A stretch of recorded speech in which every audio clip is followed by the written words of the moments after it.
Good morning. Today I'm going to share a special book that is in a special text structure. This is an award-winning book for an informational text. The setting of this book is different from where we live, but we share many commonalities, and the story is about parrots who live and who are native to Puerto Rico. This book opens and it's long, and you can see that it says, for centuries, beautiful raucous or loud, raucous Puerto Rican parrots and the settlers on the island of Puerto Rico hunted for food, survived hurricanes, raised their young, and protected their homes. But then things began to change, and in time the trees in which the parrots lived and nested were destroyed. By 1967, only 24 of the Puerto Rican parrots were left in the wild. The wild means in nature, without being in a cage. Humans had nearly caused their extinction. Extinction means to disappear forever, and no other living thing related to that genus or that family of humans or animals. Could humans now save the parrots? As they have done in their award-winning story, The Mangrove Tree, Roth and Trumore, who are the two authors and artists, tell two intriguing stories. Discover the fascinating history of Puerto Rico and the intertwined story of the rare parrots that live in the island's treetops. And this is a Junior Library Guild selection, and you can see it is just magnificent. This is the dedication page for Ruth with Love, SLR. That's the author of the book. For my sisters, Julie and Susan, and that's the artist. Now, the artwork in this book is going to provide the inspiration, boys and girls, for the work that you're going to be doing in art. You will be recreating one of these Puerto Rican parrots with tissue paper, and you will also be able to put the parrot on a perch, which is like a perch is a place where a parrot or a bird holds onto with their claws. And on our perch, we're going to put words. We're going to put words of love and words of saving the animals in our environment. And this, you can see again, is the title page, Parrots Over Puerto Rico by Susan L. Roth and Cindy Trumbore. Collages by Susan Roth. Lee and Low are the publishers of this book. They're out of New York City. They are Chinese publishers, and they are one of the premier publishers of multicultural literature in America. As a matter of fact, they may be the only publishing house that focuses mainly on multicultural literature. And here you can see the beautiful collage work of the artist. This is the forest, and we see that it is just so beautiful. Above the treetops of Puerto Rico flies a flock of parrots. A flock is a group. Above the treetops of Puerto Rico flies a flock of parrots as green as their island home. An island is an area of land surrounded by water. Above the treetops of Puerto Rico flies a flock of parrots as green as their island home. If you look up from the forest, and a forest is a beautiful place full of trees and plants. If you look up from the forest and you are very lucky, you might catch the bright blue flashes of their flight feathers and hear their harsh call. These are Puerto Rican parrots. They lived on this island for millions of years, and then they nearly vanished. Vanished means disappeared, lived no longer. They lived on this island for millions of years, and then they nearly vanished from the earth forever.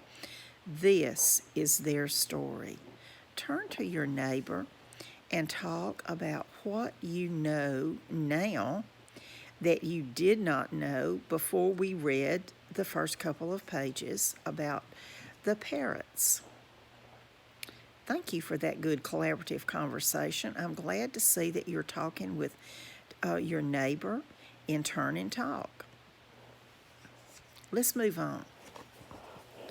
Now we see the parrots flying high in the sky, and we see the beautiful Puerto Rican beaches. And this work is called collage, and you're going to get to make a collage as a representation of your understanding about the parrots of Puerto Rico.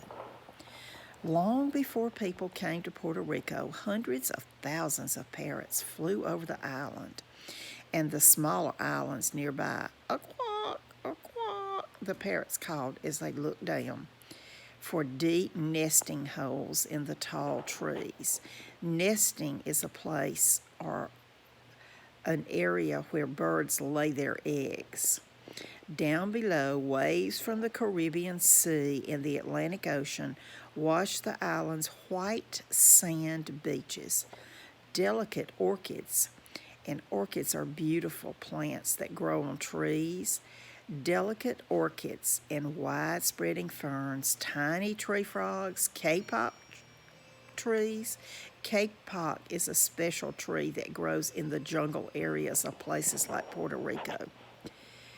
Kapok trees bursting with seed pods, and big scaly iguanas. Iguanas are huge lizards, and big scaly iguanas cover the island. This is something interesting for you. It's a pronunciation guide.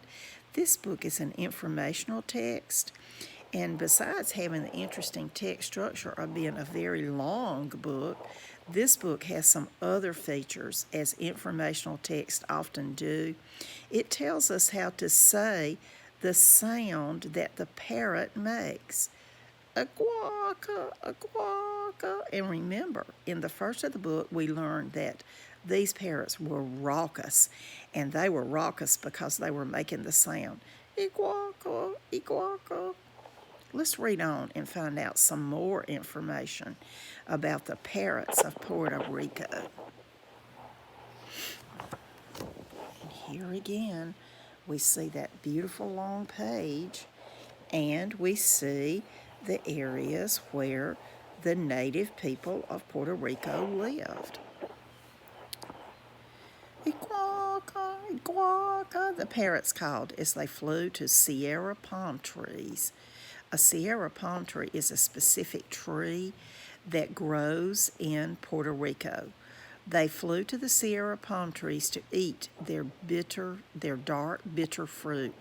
Bitter means that it tastes unusual, and it makes you notice closely. It's not a good taste for most people. Around 5000 BCE, people came to the island in canoes, and canoes are a kind of boat. From lands to the south, these people planted corn, yucca. Yucca is a green plant. These people planted corn, yucca, sweet potatoes, peanuts, and pineapples. When they looked up, they saw the bright blue flashes of flight feathers. More groups of people came. The Tianos gave the parrots a name, Iguaca, after their harsh call. They gave the island a name too, and here is that pronunciation guide. Borican. That's what the natives, the Tianos, called Puerto Rico. And this again is that nonfiction or that informational text has a pronunciation guide. Many of the words in this book are unusual words to our native language of English. Turn to your neighbor now and talk a little bit about what life was like long, long ago when the Taínos, the natives, lived in Puerto Rico. My puppy has decided that he's going to jump up, or she's going to jump up and join us today. I'll let you see her. She looks like a little dust mop. She's taken up here. Now, while you're talking, I'm going to stop this and we're going to do some more thinking and talking and maybe some work on our parrot. And I'm going to let you think about what we have read so far and pick up again in a minute.